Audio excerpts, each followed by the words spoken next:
warahmatullahi wabarakatuh. Oke adik-adik, jadi hari ini kita akan melaksanakan praktikum tentang makrofungi. Sebelum melaksanakan praktikum, kita harus mengambil sampel jamur dari habitatnya. Nah, untuk pengambilan sampel jamur sendiri ada beberapa alat yang kita butuhkan. Di antaranya yaitu kantong plastik, kertas label, cutter, dan ballpoint untuk mencatat.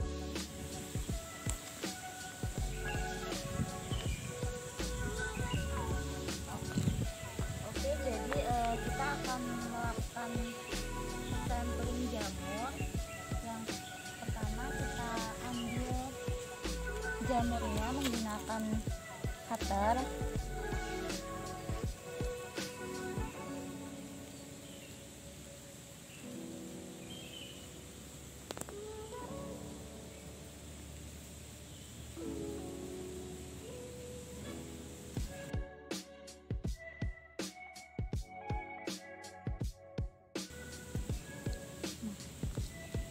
Setelah jamurnya kita dapatkan, kita masukkan ke dalam kantong plastik. Setelah kita masukkan ke dalam kantong plastik, kita beri label.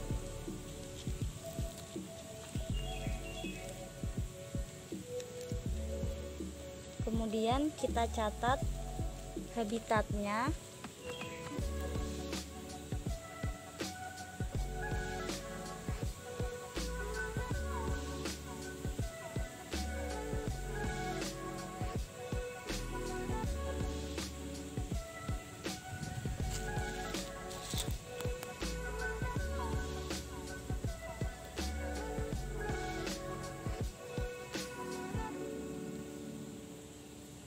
Dan juga lokasi ditemukannya.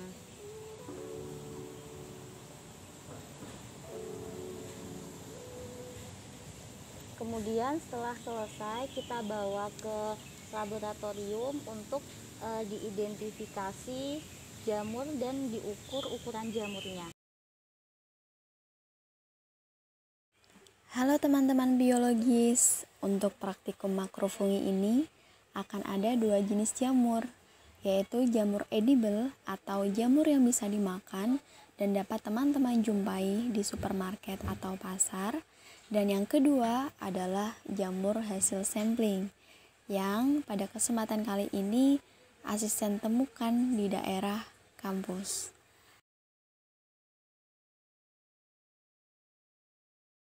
Jamur yang pertama adalah jamur kuping atau Auricularia polytricha.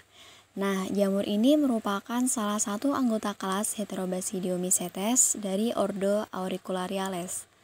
Nama lainnya adalah jelly fungi atau disebut juga jamur kuping. Dalam bahasa Inggrisnya, wood ear fungus.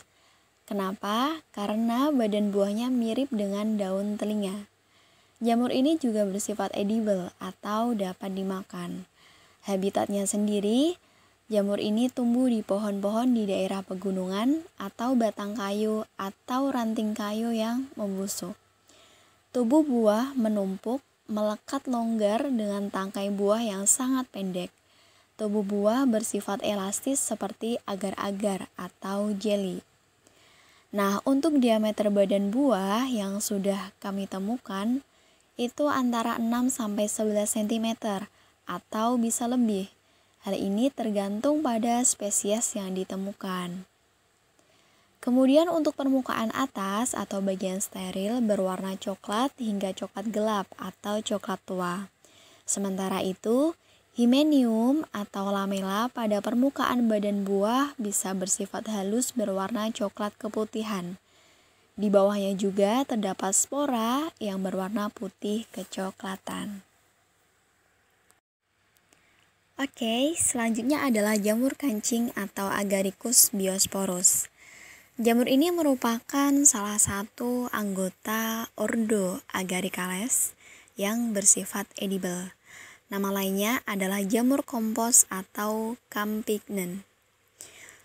Jamur ini tumbuh bergerombol di atas tanah yang diberi pupuk kandang atau tumbukan kompos. Badan buah atau kap berbentuk cembung hampir bulat seperti kancing, berwarna putih bersih, krem, atau coklat muda. Kalau yang jamur ini yang kita dapatkan berwarna putih kecoklatan.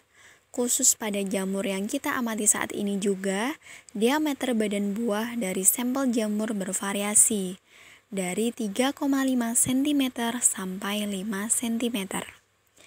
Gills atau himenium terlindung berwarna coklat gelap atau coklat tua hampir hitam. Tangkai jamur berwarna putih kecoklatan dengan adanya sisik-sisik berwarna putih.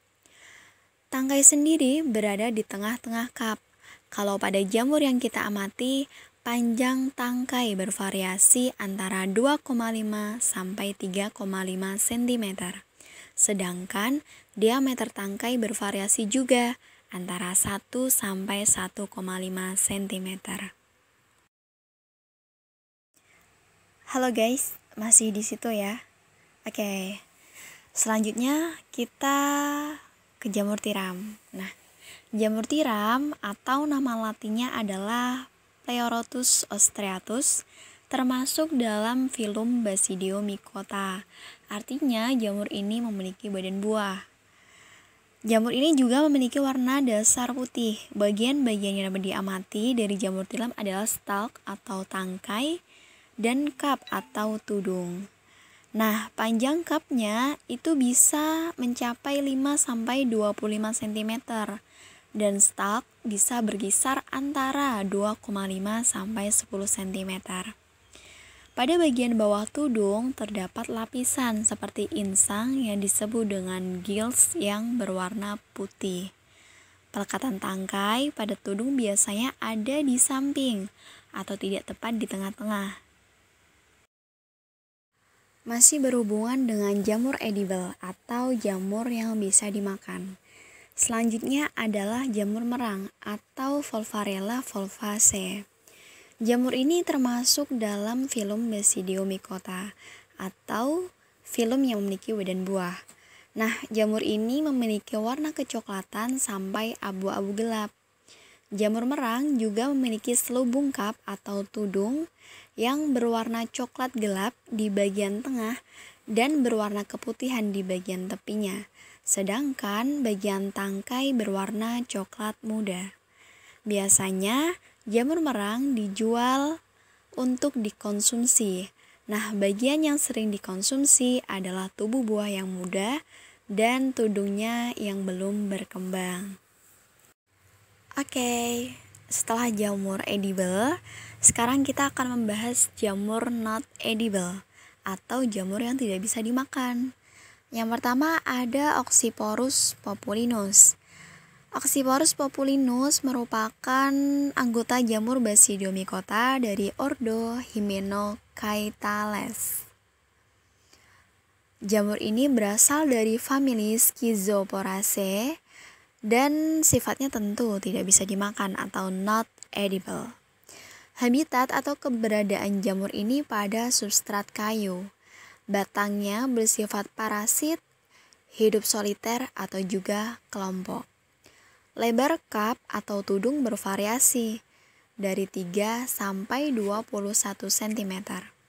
Jamur ini juga bersifat sesil atau duduk pada substrat batang. Untuk permukaan atas berwarna keputihan sampai keabu-abuan. Jamur ini juga berbulu halus dengan permukaan berpori-pori yang berwarna putih hingga putih kecoklatan. Jamur selanjutnya adalah jamur pelapuk kayu atau dalam bahasa Latin disebut Schizophyllum commune.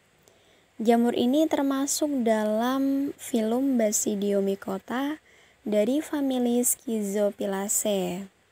S. commune diketahui telah tersebar di seluruh dunia dan bersifat kosmopolit. Jamur ini dapat menimbulkan kerusakan terutama di daerah tropis. Dari ciri-cirinya, jamur ini memiliki tubuh buah yang berwarna abu-abu. Bentuknya seperti kipas dengan diameter antara 1 sampai 4 cm. Tubuh juga berdempetan secara lateral dan tidak bertangkai. Untuk lapisan himeniumnya terdiri dari lamela tebal yang robek atau split, memanjang dengan kedua tepinya melipat ke dalam. Oke, jamur selanjutnya adalah jamur dengan nama latin Trametes hirsuta. Nah, jamur ini merupakan spesies dari ordo Polyporales. Jamur ini dapat hidup sepanjang tahun dan memiliki bentuk pipih menyerupai kipas dengan lebar tudung sekitar 2-10 cm. Permukaan sedikit kasar dan berserat. Jamur ini memiliki zona dengan berbagai macam warna, mulai dari warna coklat, biru, abu-abu, orange, dan hijau. Hidup dari jamur ini termasuk soliter, tetapi dapat hidup tumpang tindih dengan yang lain. Untuk habitatnya sendiri, jamur ini lebih banyak menempel pada kayu yang lapuk atau pohon yang telah mengalami gugurnya daun. Tentu jamur ini bersifat non-edible atau tidak bisa dikonsumsi oleh manusia. Jamur selanjutnya adalah Mycena galericulata. Jamur ini termasuk dalam filum Basidiomycota atau jamur yang memiliki badan buah. Perawakannya mirip bentuk payung. Jamur ini memiliki cup atau tudung berwarna coklat dan berbentuk bulat dengan ukuran berkisar 2,5 sampai 6 cm. Untuk tangkai atau stalk terletak pada bagian tengah dari cup atau tudung. Panjang tangkai berkisar 5 cm dan diameter tangkai 3-8 mm dengan warna putih sampai kecoklatan. Untuk gills atau lamella yang dimiliki berwarna putih. Jamur ini bersifat sapobrik dan dapat tumbuh pada kayu mati.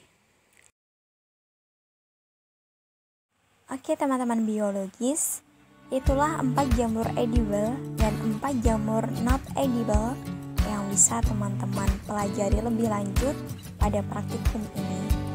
Cari referensi semaksimal mungkin, selengkap mungkin, dan lakukan penelitian lain untuk dapat menemukan jamur-jamur dari berbagai macam spesies. Sekian untuk video praktikum pada kesempatan kali ini. See you next time dan sampai jumpa di praktikum selanjutnya. Dadah!